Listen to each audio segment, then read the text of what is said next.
রাধে রাধে বন্ধুরা। তো আজকে একটা বই নিয়ে চলে এলাম তোমাদের সামনে। তোমরা যারা মনে করছো যে অ্যানথ্রোপোলজির অপশনালটা নিয়ে ফার্স্ট স্টার্ট করবে, তারা মাখন ঝা স্যারের এই সোশ্যাল অ্যানথ্রোপোলজির বইটা নিতে পারো।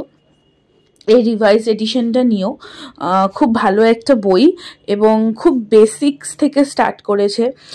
অ্যানথ্রোপোলজি পড়তে গেলে বা যেটা জানতে গেলে যে বেসিক্স যে ব্যাপারগুলো থাকে সেগুলো রয়েছে, এবং আমাদের অ্যানথ্রোপোলজি অপশনাল যেটা WBCS-এ আছে সেই অপশনালের most of the topic cover করেছে। তো তোমরা এখান থেকে সেই জিনিসগুলোকে গো থ্রু করতে পারো, এবং গো থ্রু করার পরে তারপরে নিজের মতন একটু ঘেটে নোটস বানাতে পারো। সো কারোর যদি অ্যানথ্রোপোলজিতে হেল্প লাগে তো আমাকে এই নিচে কমেন্ট করে জানাতে পারো। তোমাদের যেরকম হেল্প লাগবে সেরকম হেল্প আমি করে দেবো, কারণ যেহেতু আমার নিজের সাবজেক্ট অ্যানথ্রোপোলজি, আমি অ্যানথ্রোপোলজি নিয়েই পাস আউট। তো তোমাদের যদি কোনো হেল্প লাগে WBCS অপশনালের ক্ষেত্রে, সো আমাকে বলো, আমি হেল্প করে দেবো। আর এই বইটা তোমরা বাই করতে পারো বা পারচেস করতে পারো। অ্যামাজন, ফ্লিপকার্ট সব জায়গাতেই অ্যাভেলেবেল।